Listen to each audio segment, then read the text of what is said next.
to you from Orlando, Florida. You know, this is in the United States, in the state of Florida, and we're right in the middle of the state, and it is almost winter here. And winter here in Florida just means it's not so hot. So you can see outside behind me, the sun is still out a little bit. It's very green.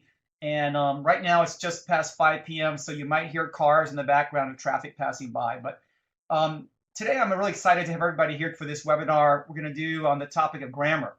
And I know you've been to many other workshops on grammar. Today's workshop is not about teaching how to teach the present perfect. It's not about teaching count and non-count nouns. Today we're going to back up and look at a bigger picture. And what I really want us to do is to think outside of the box, and I want us to consider the grammar, the actual grammar that we teach. And today we're going to go through several different topics, but by the end of the session today, I would hope that you leave with a very different idea about which grammar points are important to teach and which ones are not so important to teach. Okay, so I'm going to get started here. So first of all, where is everybody from right now? So pick a letter of the alphabet. I think we have almost every place on the planet covered here.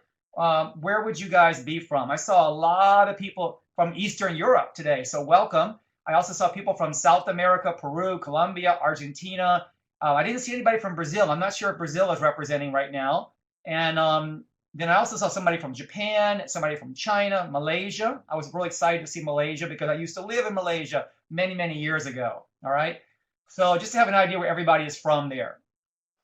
All right. So we got a lot of people right now. It looks like Europe. And those are, I'll bet you within the Europeans, they're 90 million% Eastern Europeans on top of that from what I saw earlier. Okay.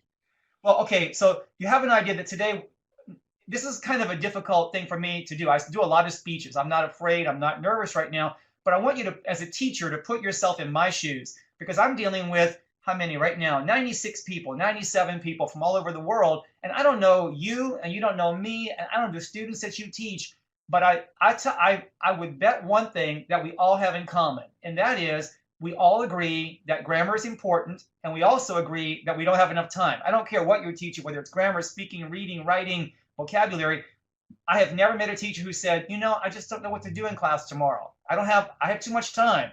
So given the fact, these two things, given that we believe grammar is important, and given that we all agree we don't have enough time, then if you want your students to improve in grammar or improve in English faster, I mean, the goal is not to have better grammar. The goal is to have better English. And grammar is just a vehicle for getting there, right?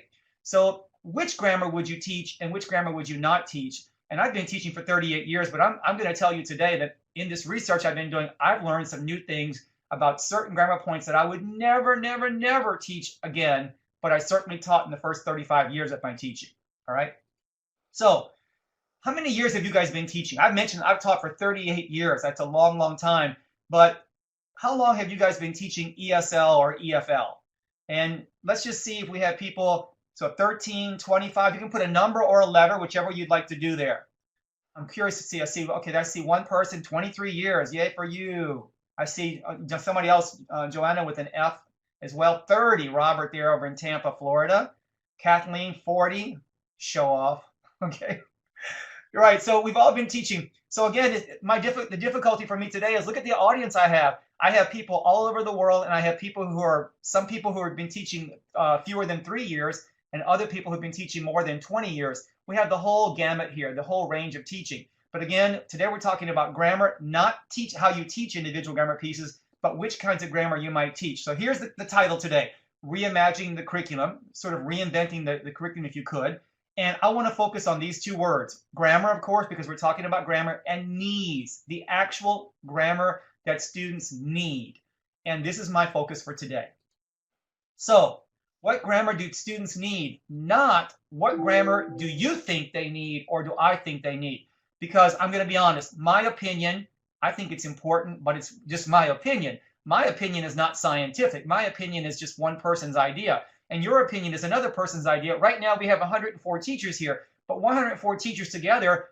Now what we have is we have teachers who are telling future teachers what they should be teaching. But in reality, this is not based on needs. It's based on what we're accustomed to. Now, I agree that some of the things we're teaching obviously are important, but I want us to question today the validity of some of these things that we consider, oh gosh, I have to teach that. I really have to do that. Actually, no, you don't. And I'm going to show you data, real data today, not people's opinions. So I want you just to read this really quickly. I'm not going to tell you everything here, but I've taught, what I'm going to tell you today is my opinion and the data, but I want you to know where I've taught. I've taught ESL in the United States in several universities. I've taught EFL overseas in Saudi Arabia, Malaysia, Japan, Kuwait. More importantly for me also, I've been a language student. So I've studied French, I've studied Spanish, I've studied German, I've studied Malay, I've studied Arabic, Japanese, if I forgot to mention that. Sometimes it was in a classroom, sort of the direct grammar approach, and other times, so let's see. So for example here, sometimes it was sort of this direct grammar approach where I was in a classroom and the teacher said, hey, in Japanese class today, here are the grammar points. I've taught that way. And there's also indirect grammar. So for example, in Japan, I taught conversation classes. And when I taught conversation, there was a grammar point, but I didn't say, hey class, today's lesson is about present perfect. Instead, what we did is, have you ever eaten sushi? Have you ever climbed Mount Fuji? It was a lot of have you ever questions. And the goal clearly was present perfect, but we didn't say it overtly. It was indirect grammar. Again, I've taught a speaking class and I've taught a writing class. So we're going to look at grammar, whether you're teaching directly, indirectly, in a speaking class or a writing class. I don't care what you're doing. What I'm going to tell you today is going to speak to all of you, I believe. Now, here's the program for today, and I'm going to do this piece by piece. So teachers and learners agree that grammar is important.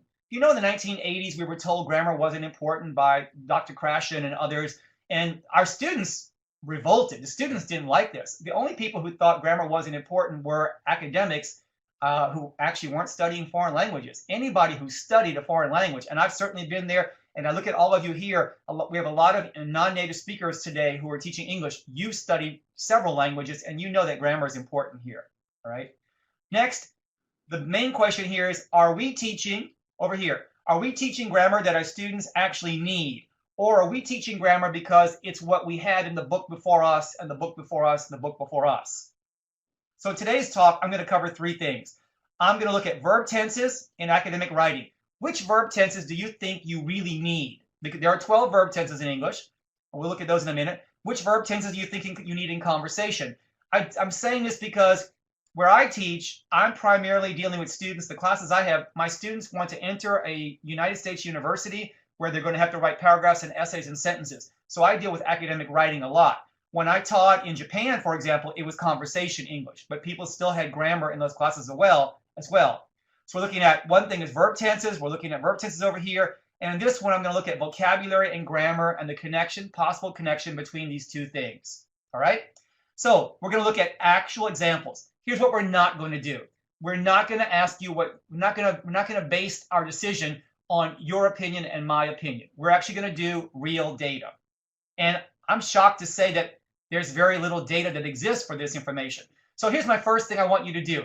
Right now, you will see I have 6 verb tenses here, and I have 6 verb tenses over here, and then we have modals, and then we have, that's, you know, can, could, should, may, might, right? And I have what I'm calling past modals. Could have been, should have been, might have been, and over here the imperative, open, close, read, write, etc. Now, here's what I want you to tell me. What I want you to tell me is which of these 5 verb, I'm going to call them all verb tenses. They're not all verb tenses, verb forms. If you could only teach 5, which 5 would you be teaching? And we have a poll for this. I'm hoping that Tracy can pull up the poll. Let's see. Can everybody hear me okay? Is that a yes? Yes? Thank you very much. Okay, I thought I lost my sound for a second. I'm good, okay? All right. So, yeah, you see the poll that was just brought up? All right. Go ahead and type in, choose 5. Here are your 5 verb tenses. Imagine that you get to write a syllabus right now. You have the power. So instead of somebody in the government office making decisions and that person doesn't teach English, you have the power to decide which verb tenses you're going to cover. If you could only cover 5 of these in your class, whether it's for writing or speaking, again, a little different here, which 5 would you cover? All right. Ooh, I don't see. So yeah. So I see not so many over here, not so many in the progressives. So you can see some of the numbers there, all right? Let's go ahead and lock that right now, and people can just look at that a little bit. So look at the verb tenses that people chose. People chose simple present, simple past. People chose over here modals. They chose present perfect a lot. Oh, present perfect. A lot of people chose that. Simple future. People chose that a lot. 30% chose present progressive. Past progressive is at 20%. So this is some impressive results, okay? So everybody just make a mental picture of what you saw right there. Let's put those results away, if you would. And then we're going to go now to, so here's a question for you. I asked you what you think, but that's just people's thoughts. That's not real data. I'm going to show you some real data. In your program, and we don't have a poll for this, which comes first, the curriculum or the textbook? Well, I'll tell you what should come first. What should come first is student needs. You should interview if you have 20 students, 500 students, you should interview your students and find out what English they don't have, but also find out what are they trying to do. For example, my students, they don't want to give speeches. They're not trying to give formal speeches. My students, they want English conversation, but they really want to be able to write essays. So for my students, it's all about academic writing. And I need to find out what academic writing is going to be required of them when they leave my class. The class that we teach, I'm sorry to tell you, our ESL, EFL class, this is not the real thing. The English class is not the goal for the students. They want to be able to do something else. And I want us to think about what they want to do. You should look at learners' needs. Based on that, then you write a curriculum. And then based on your curriculum, you go shopping for a textbook. But what most people do is they have a general idea because of what was done last semester, before that, 5 years ago, and they start choosing the textbook first.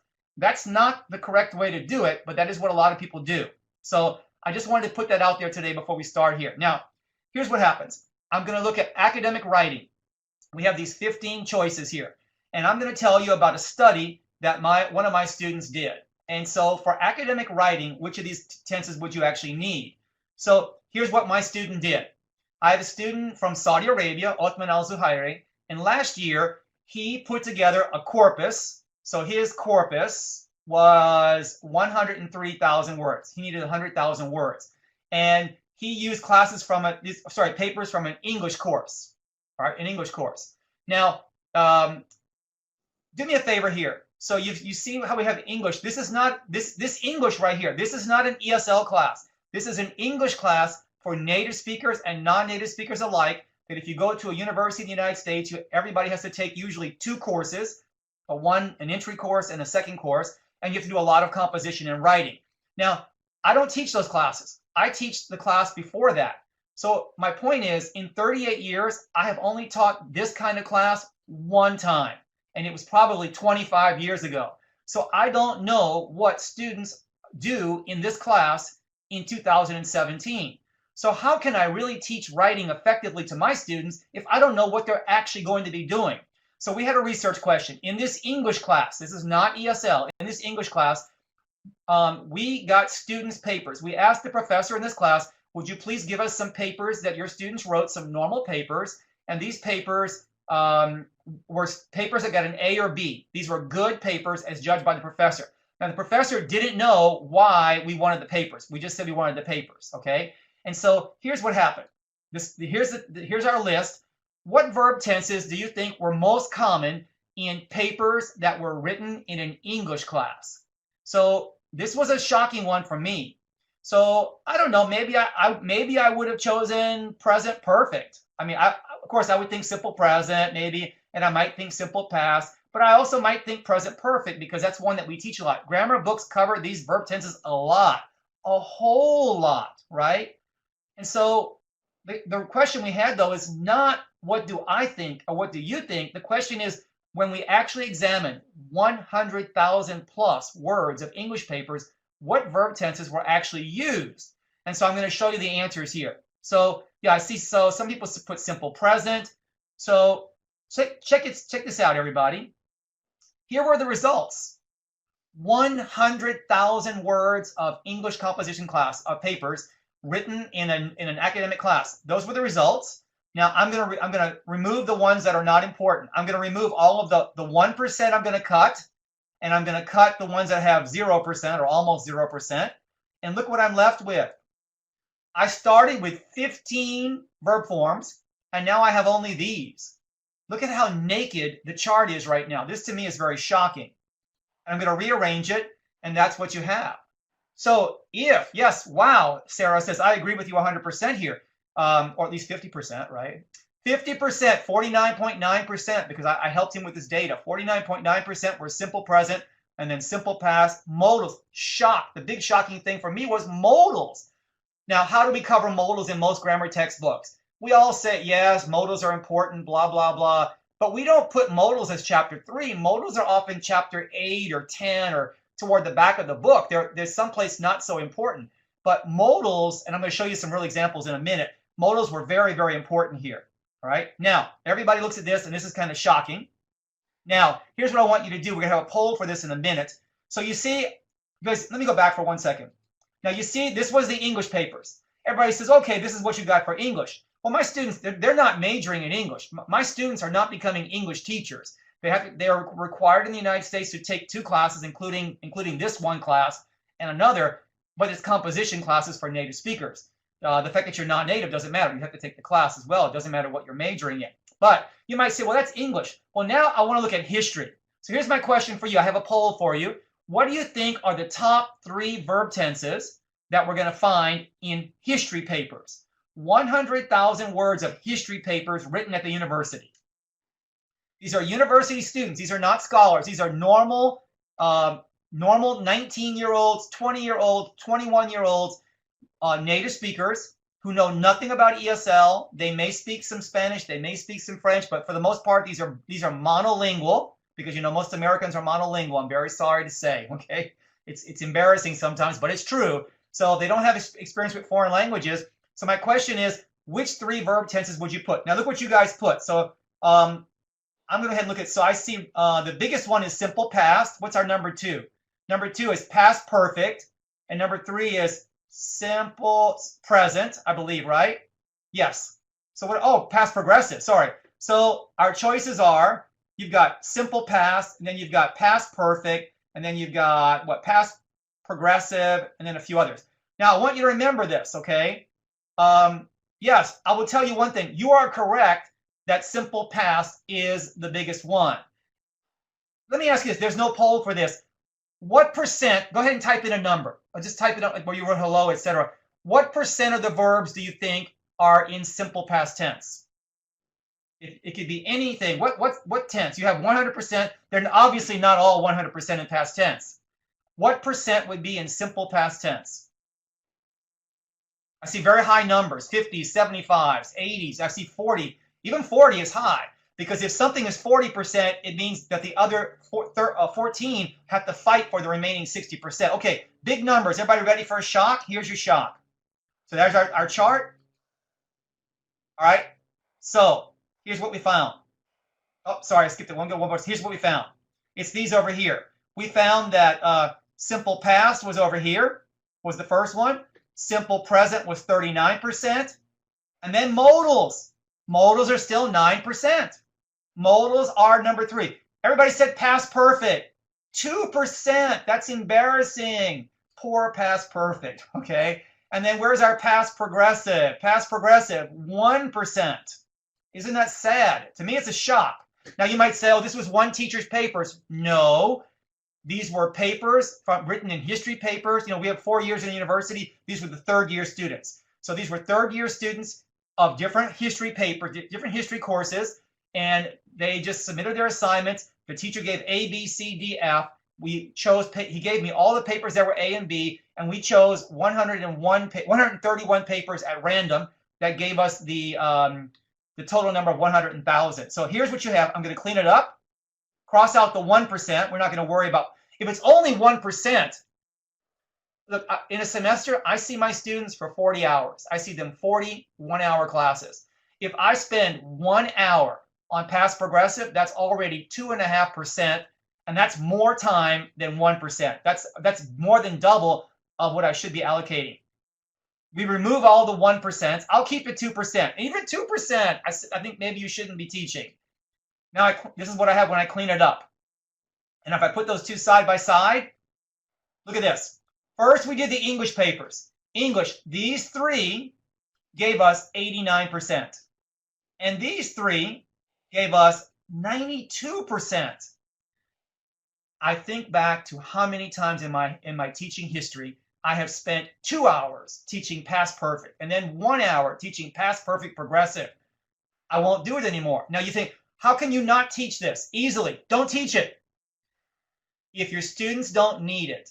And you and I are not the best judges of what students need. You know what is a good judge? Data, real data. Yes, simple present is more than enough, and simple past is what you need. And the third thing you need is modals. And if you have extra time, at least in the English papers, it was present perfect. In the history papers, it has to do with these past verbs as well. If you do these, you've got 96% total. If we do this, I think we're going to have 97%. I think 5 and 4, you'll have 90, so you'll have 98%. Massive, massive already.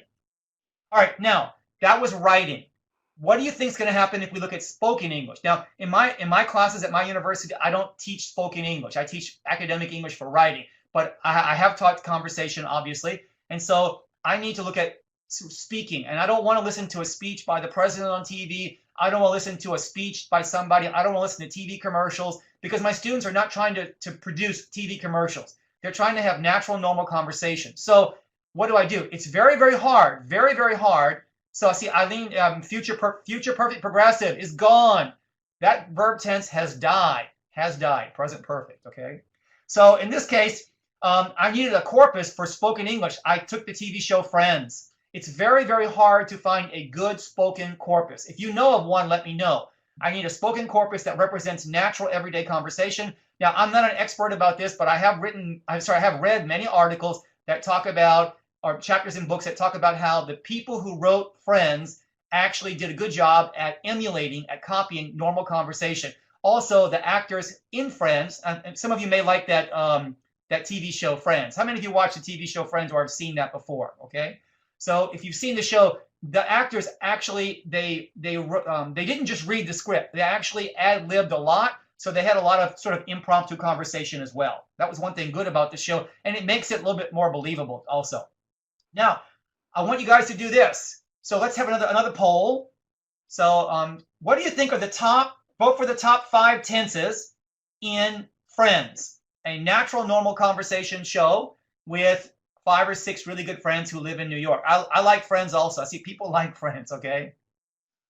So Simona said future perfect progressive. Nope. In fact, for those who are still filling it out, things like future perfect progressive, I'm not going to teach it. And you say, well, what if my students make a mistake with it? It is so rare. It is so incredibly rare that if you make one mistake with it, suppose you do it and you do it incorrectly, the professor who reads your papers, and again, it's not about me. I'm not the grammar police here today. The only grammar police are the history professors, English professors, math professors, science professors, or if you're teaching conversation, they're trying to get a job, your future boss. It's whatever that person thinks is good English and what kind of mistakes bother that person. Future perfect progressive occurs, it's less than 1/1000%, okay? So if my student is supposed to use it that one time in 1,000 verbs and they don't and make a mistake, I don't care. I just don't care. That one mistake is not going to cause you to be judged that badly. All right, so what do we find here? Simple present, simple past, simple future, modals. Yeah, now, be honest, would you, people said modals 70%. Would you have said modals before this webinar today? Because I don't know if I would have chosen modals. And people said present progressive, and you said the imperative. Very smart on the imperative. See, I say thank you everybody who said no. Thank you for being honest here. Now, let's go ahead and look at the results on the next slide. So we'll remove the poll a little bit, if you would, please. Let's go to the next slide. So here are the results. Now, what you see is there are only a few that have almost. Now, this is less than 1%. It could be 0.001. I didn't list it. Let me show you what we have. I'll remove that, cross those away, keep that, and then rearrange it. This is what we have.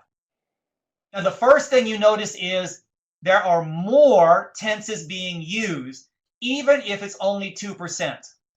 Now, remember, this was 50% in some of the others for present.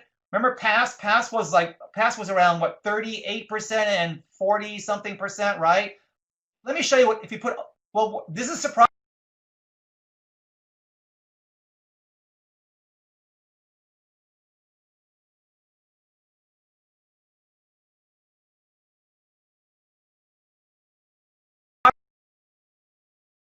To me, the imperative 9%. Simple future. Simple future here is will and be going to. Those two together, okay? Be going to was much more common than will. but will was well represented as well. Present progressive, when I ask teachers, everybody says, yes, we have to teach present progressive in a writing class. And I'm going to say, no, absolutely not. When people do academic papers, they don't talk about what's happening right now. If they do, it might be in one little sentence, but you don't need to spend 3 or 4 class days on that in an academic writing class. In a speaking class, yes, definitely, because there it is. All right, let me show you these side by side. Look at this. Okay, so, can everybody hear me okay? Tracy, some people are having some problems, it looks like. All right, can you guys hear me okay? Is that a yes? Thank you. All right, so if you look on the slide, simple present, simple, these three were the, these three are the top 3 again, correct? Yep, there you go. And over here, it's the same 3, just a little bit different order. Past was over here and present was over here. And here we have the same 3 again. The numbers are very different. What's most different, and I was shocked, that in Friends, even though this was 2 episodes of Friends, about 10,000 words. So it's not 100,000 words. I need to do more research on this. But because I did 2 episodes, it's very unlikely that these 2 episodes chosen at random would have been biased.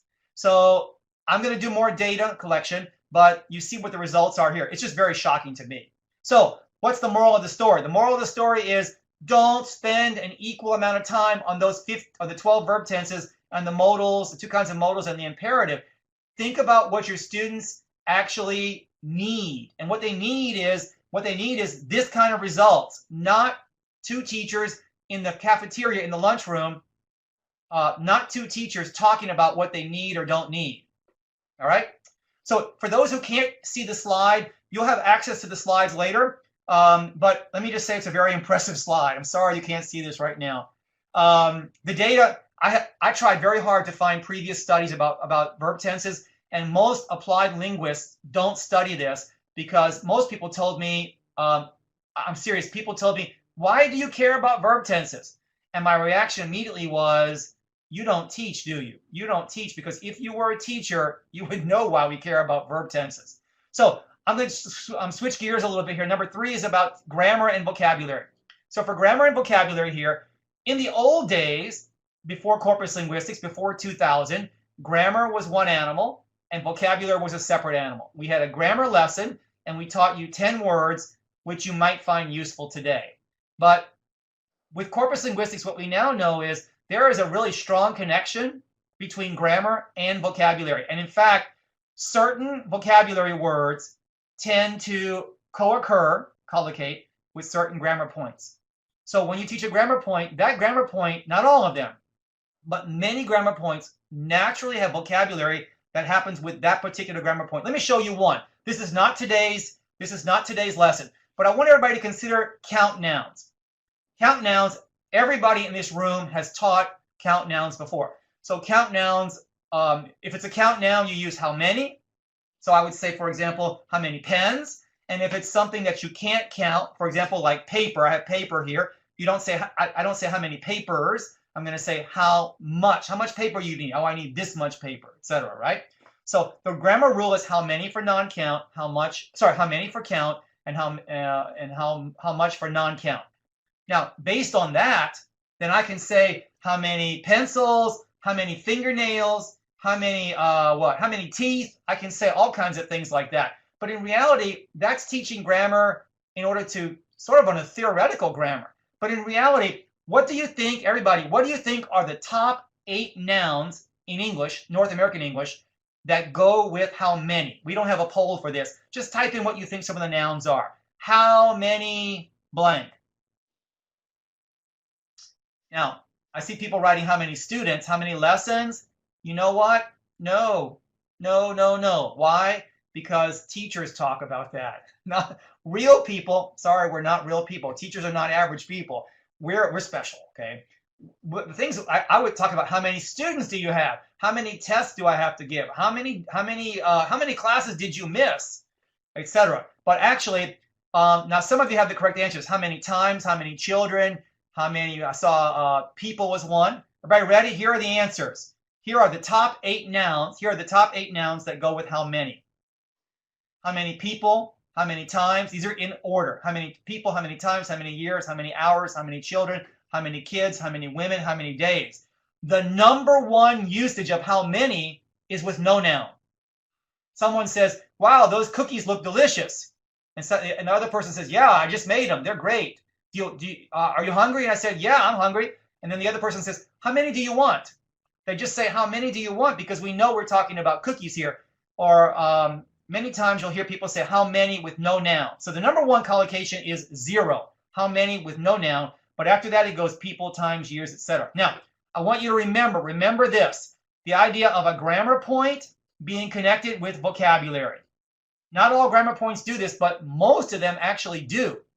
So I'm going to talk today about modals. I had to choose one grammar point. I talked about modals. Why modals? Because we already saw today, wow, modals from the data we saw today were 10% of written academic papers. These are not journal articles written by experts. These are native speakers who are 20 years old. These are non-experts. They don't know about verb tenses. They're just writing the paper, and the professor in the class gave that paper an A or a B. 11% of spoken conversation was modals.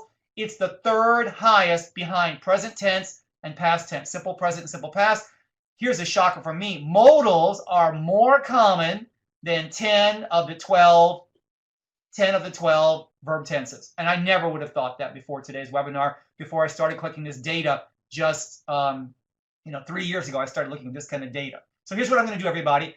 I'm going to show you some examples from a book that I have called Grammar for Great Writing. There's the book, and you see over here, here's a picture of what the cover looks like. And you see this is actually book A. There's a book A, book B, book C. I'm looking at book A today. Please don't think A is for super beginners. There's a lower book, and an intermediate book, and a higher book. And these books teach the grammar that you need for academic writing. All right? This is not a grammar book to cover grammar. This is a grammar to help you write better, to have more accurate grammar. And we only teach grammar, two things. We teach grammar that is common in academic writing and grammar that students mess up. So if it's not common in academic writing, we don't cover it. We do not teach past perfect progressive. We don't. Why? Because it's not common in academic writing. All right? There's a chart in the back of the book for the people who are the grammar-aholics like me, who just like to have that chart. But in reality, we don't spend any valuable lesson time on it at all. And then we're also going to look at, and so I said two things. It has to be grammar that's common, and it has to be grammar that people make mistakes with. If my students don't make mistakes with it, I don't teach it. I don't cover it. All right? Let's try the next one here.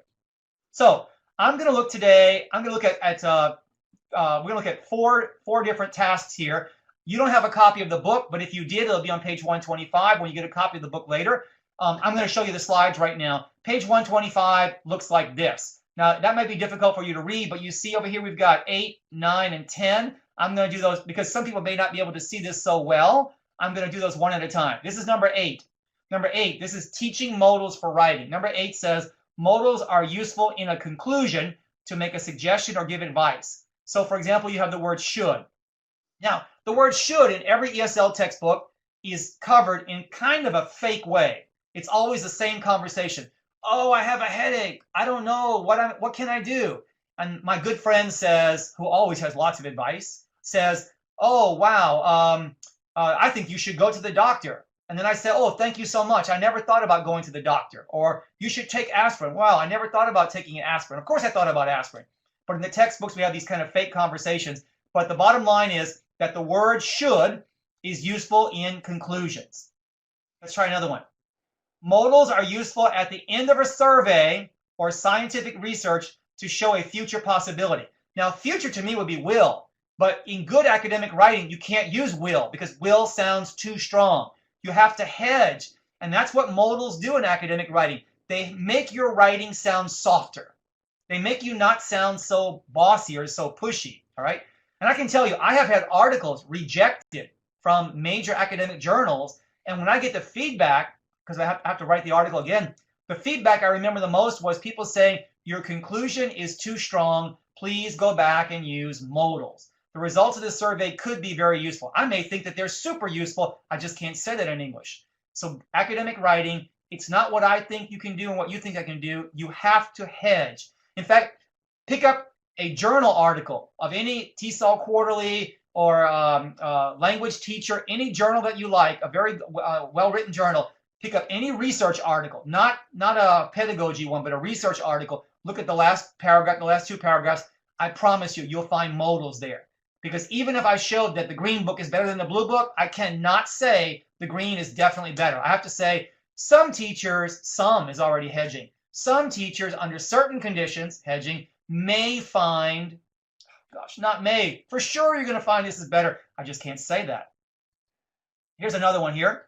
The next one says, modals can, could, may, and should are useful in opinion writing, persuasive writing, argumentative writing. For example, eating fresh fruit for breakfast results in weight loss. And maybe it's true, but maybe it's not always true. And even if it's always true, I can't say this in academic writing. I have to say may result. Now, how do we teach may in the grammar book? May is for asking for permission. In academic writing, nobody asks for permission, right? Think about it. A history paper about Columbus or a history paper about World War I. There's nobody talking about may for permission. All right. So the first thing is we're teaching you about using modals for academic writing. All right. The next thing is I want you to look at this. This is task 2A, which is language with vocabulary. So let me show you this one activity with modals. So we're going to look at this activity 1, and it has 8 items. You see 8 items here, but I know you can't see this. I'm going to make it bigger right now and show you. Here are the first 2. It says read each sentence. Find the modal and verb combinations. Write am above the modal and V above the verb. So what's the modal here? The modal would be can. So above can, I write an am. And the verb is going to be grow, so I write a V. All right. Now, over here, my modal is going to be should. And then I get pollute is going to be my verb here. What are we trying to teach here? The students, we ask them to go back. Number one mistake my students make is they put 2. Can to go, should to go, will to go. So what we do is we don't do that. We're going to cross that one out. But the students have a chance to look at actual sentence here. And the sentence is not, may I help you? I think you should go to the doctor, because those are not good examples of academic writing. Now, what we don't have is we don't have big fancy sentences, but we have sentences that are taken from academic writing that are rewritten for level A, level B, and level C. All right? Here's one more example. A child with a peanut allergy could have a serious reaction. We've got could as a modal and have as the verb. All right? And then for food safety reasons, refrigerator temperatures must be at or below. We've got must as the modal and be as the verb there, okay? All right, let's try something different right now. This is a cool activity. Everybody get ready. You're going to do something really cool right now. I'm going to combine vocabulary, lexical, with grammar, all right? Because there are certain vocabulary words like people, times, days that occur with how many, right? How many days, how many people. So there are grammar points that occur with different vocabulary, and these things are not accidental. Let me show you what I mean by this. All right, we're going to do an activity in a minute. We have 10 sentences, and here we have a box that has 10 words in it. So I'm going to teach you right now what are some of the most common pairings, combinations, collocations. What are some of the most common collocations for the modal can? Let me show you. I'm going to show you this box right now, okay? The box looks like this. Here are these are not the top 10, but they're among the top 15 in academic writing. Can be, can do, can have, can help, can lead, can make, can provide, can see, can take, and can use. Now, I'm going to tell you right now, if you had asked me 1 year ago, you said, Keith, I want you to make a list of 10 verbs that commonly collocate, that commonly go with the modal can, I would not choose lead, and I would not choose provide. And I don't know that I would choose can help. But I might have chosen some of the others because they're common verbs here, all right? But so people are asking where you can get these books, and so you talk to your National Geographic Learning representative. They'll be more than happy to give you copies of the book, and they'll explain afterward how to get the copies. But you see these 10 verbs, and here's what we have. You have these 10 verbs, and now we're going to fill in the blank one at a time. We're going to do maybe 3 of these. This is for sociology, is the academic subject. The sentence says, by doing volunteer work, we blank a difference in the lives of others. How would you fill in that blank? What verb do you think would go there? So we're going to have the students write. They're going to write can. Sorry for my bad handwriting. And they're going to write the word make, all right? So here we have make. How's that? Not too bad, huh? Okay, it's not a pencil I'm dealing with here. Now, we have can make. Well, why is this important in writing? So many textbooks only have fill in the blank, and the students don't do anything except it says use the word make in the sentence. The word make is here. I just copied the word make. But we're doing more here.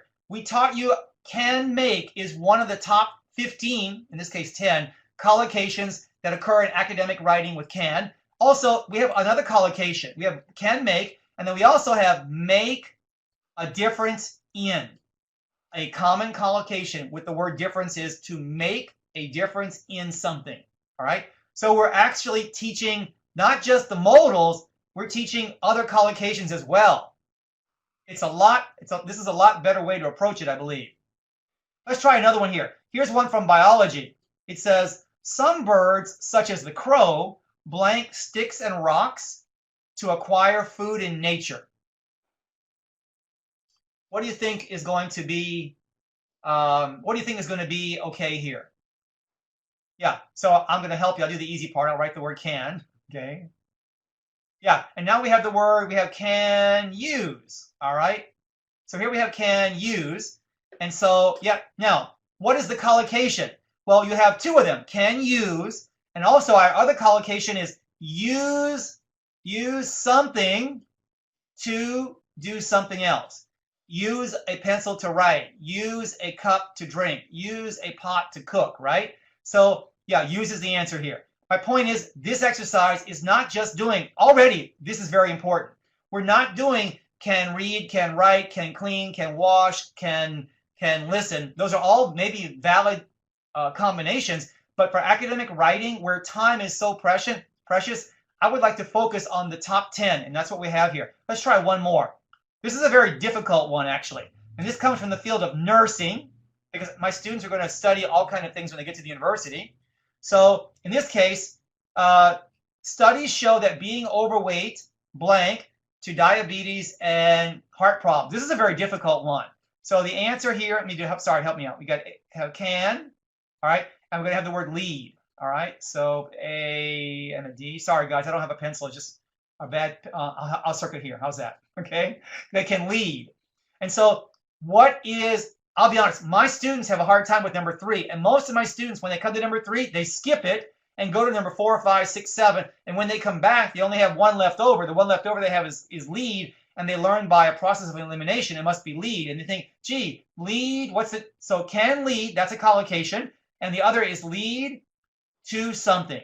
So something leads to something, and that's the pattern for lead. And lead to is just one of those things you have to memorize. I studied probably 7 or 8 different languages, all foreign languages, English too. All languages have these kind of things where a certain verb is followed by another word. Spanish has it, French has it, Arabic, Malay, everything I've studied has it so far. Why is it like that? There's no rhyme or reason. They just have to be memorized, okay? And this is one of those things, lead to is going to be new for them. So again, the lesson is about modals, but we're covering something else here. All right, let me go back a little faster here. The last activity I want to show you is a really cool one, and this is where we're going to do editing. Now think about editing. How do most teachers have an exercise on editing? And almost all textbooks, the activity has editing. Here are 10 sentences. Each one has one mistake. Find the mistake, correct it, etc. Whenever we do editing, and I'm guilty of this as well, editing is 100% for the purpose of correcting mistakes. And that's very important. It's very important to learn to correct your errors, but we never spend time on helping students improve their writing. In other words, my students now have written a sentence that has no mistakes, but it's mediocre. It's medium. It's not an excellent, not even a very good sentence. We never practice writing better. We just practice writing with no mistakes. So I'm going to show you an activity where it's a controlled activity, but we're actually going to be doing something for improving their writing. Here's a paragraph right now. I'm going to show you the paragraph in whole. So we're only going to do a little bit. I'll do the first 3 or 4 sentences here. This is called Dangers of Medicines for Babies. And it says, common cold and cough medicines can be life-threatening to a baby. As a result, it is important for parents to be very careful when giving any kind of medicine to a baby. One common drugstore medicine for a cold or fever is aspirin, blah, blah, blah. There are no mistakes. This paragraph is 100% correct as it is, but it's not very excellent. It's good. It's good because it doesn't have mistakes in it. But how would we work to improve this? Let me show what we're going to do. So this is the same paragraph, only one little part now. The first step number 1 is this. Step 1 says, in sentence 2, and here's sentence 2. They're all numbered. Sentence 2 is right here. use a modal. Change the main clause of a sentence to by replacing it is important for parents to, and you want you to use parents should. So I'm going to remove, cut out, it is important for parents to, and then I'm going to put parents should. So imagine I'm going to put that right here. Now my sentence is, as a result, parents should be very careful when giving any kind of medicine to a baby. That sounds a little bit better. Let me show you one more example. The second step number 2 says, go to sentence 3. Sentence 3 is right here. It says, one common drugstore medicine for a cold or fever is aspirin. And it says, after the word for, add this phrase, add the aches and pains of. So I want you to imagine one common drugstore medicine for the aches and pains of a cold or fever is aspirin. Because there is research showing that, you see where the verb is here? There is a lot of research showing that when people write in academic writing, the subjects are super, super long. You don't have the book is green. It's a little different here, all right? So this activity is called Steps to Composing. It is the first time I have ever seen any textbook have activities that the whole class can do together, and there are 10 steps. Sometimes we call this activity 10 steps because it always has 10 steps to composing. There's a paragraph that you receive. The paragraph is 100% correct, and we're going to tell the student in 10 different steps how to improve the paragraph. Sometimes it's very in your face. Hey, you, change this word. Other times it says, sentence 4, we need to have an adjective. Add an adjective to describe baby's death. Maybe they want you to add an adjective right here. I don't have the example here for you right now, but my point is sometimes it's very specific, sometimes it's more general, all right? And those are the 3 activities that I wanted to show you today. I'm going to skip through that. The textbooks we're looking at, this is textbook A. If everybody has some questions you want to ask me, get ready to ask me some questions, if you will. There's a book A, and there's a book B, and there's book C. And all of the activities we did today came from from book A, all right? A question that someone asked me earlier had to deal with what if you were teaching in a situation where you don't control the syllabus? You know, what should you do? Well, there are many things I'm a teacher. There are many things I don't control. Maybe I don't control the syllabus. Maybe I don't control the students. I don't control if the students ate breakfast before they came to class today. But you know what I control? I control how I teach things in class. And I also control when I tell students, for example, wow, this is a very important verb tense. Did you know that 50% of verbs in academic writing use this verb tense? You should pay attention for this as well, all right? So my point is you control more than you actually control. You control much more than you think you control. Now, also some people say, well, my students, they need to pass a test. So yes, I have taught many, many times students who are trying to pass TOEFL or IELTS or some kind of similar exam. So if your students are trying to pass an exam, that is a very real need.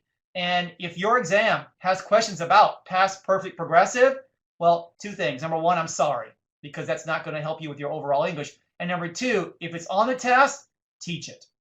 Because you're teaching students' needs.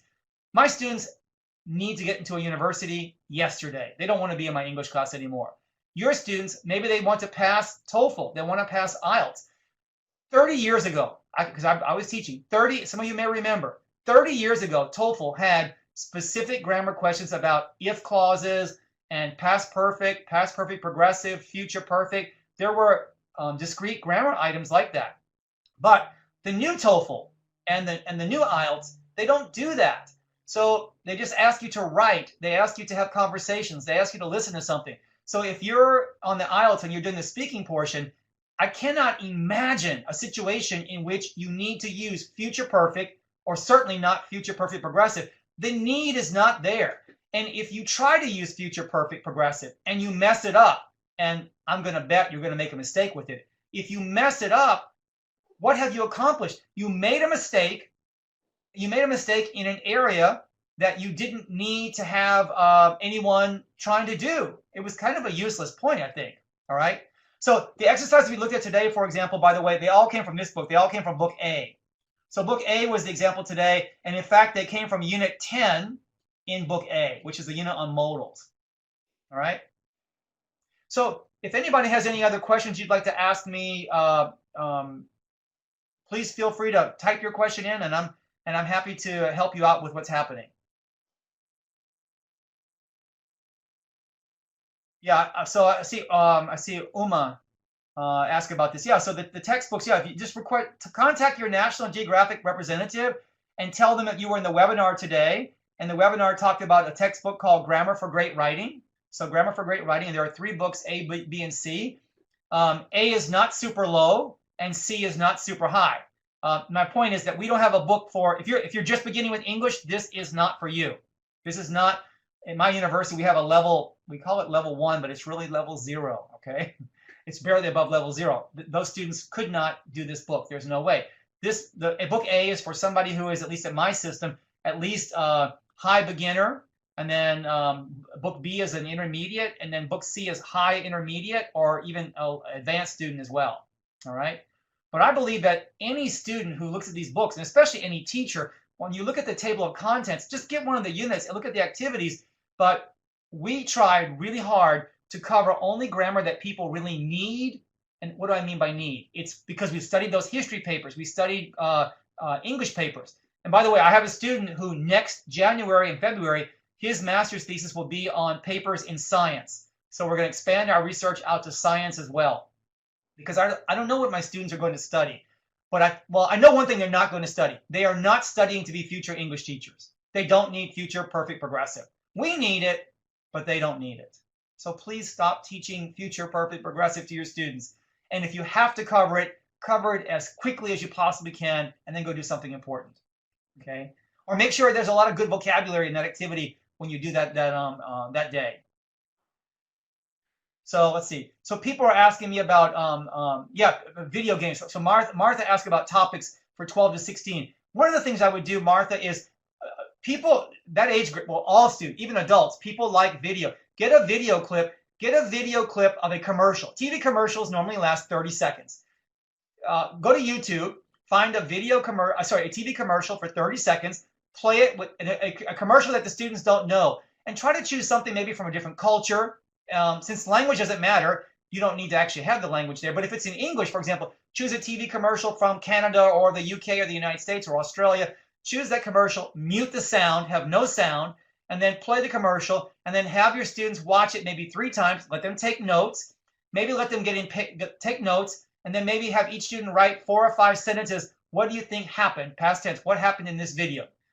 For somebody who was not in class today, if tomorrow your fellow student is absent, and now you're going to write an email, you're going to write 5 sentences to one of your classmates who could not be in class today. You're going to say, today we watched a commercial, and you were not here. In this video, let me tell you what happened, period. And then number your paper 1, 2, 3, 4, 5, and have students write 5 sentences about what they thought happened, okay? And then when you finish that, have students compare what they thought happened. And then later, play the sound for what happened. If you can find a TV commercial where what you see happening doesn't match what they're actually doing, it kind of has a twist at the end, that would be very cool. Because then when students have a listening activity, you would watch it silently, you would write to it, and then maybe 2 or 3 days later, I mean, my students, they want, no teacher, we don't want to go home today, we want to watch the commercial. And so they really want to know what happened. 2 days later, I'll show the commercial. But now we have listening practice, and the students actually have a real reason to listen. So the next day, I'll play it. I'm going to play the commercial. This time I'm playing the sound, the audio, with no visual. So I get a chance to practice writing. They practice reading each other's papers. They practice listening. And of course, we're talking about the whole thing. So just speaking, I did all 4 skills. All I had to do was find a good 30-second commercial. And if you can't find one, you need to have an idea, please, you write me, and I'm happy to give you some ideas as well. All right? Okay, I've been talking a long time. So if anyone has any other questions, I'm more than happy to help. What's your main takeaway today? I hope your main takeaway is to please reimagine the grammar curriculum. Please rethink, ask questions about the grammar we're teaching. The question is not, is this in the grammar book? Because the people who write grammar books are writing what they think teachers want to teach. Because if I make a grammar book that doesn't have what you want in it, then you're not going to buy the book. That's not good for anybody. You don't use the book, and then my book, nobody had a chance to see my book.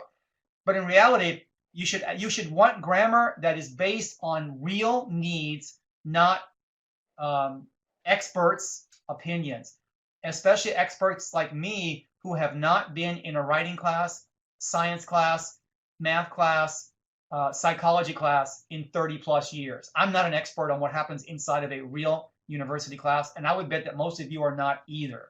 And that's why this research to me is so exciting. We have a chance to show the grammar that people really, really need. Okay. Other questions that people might have?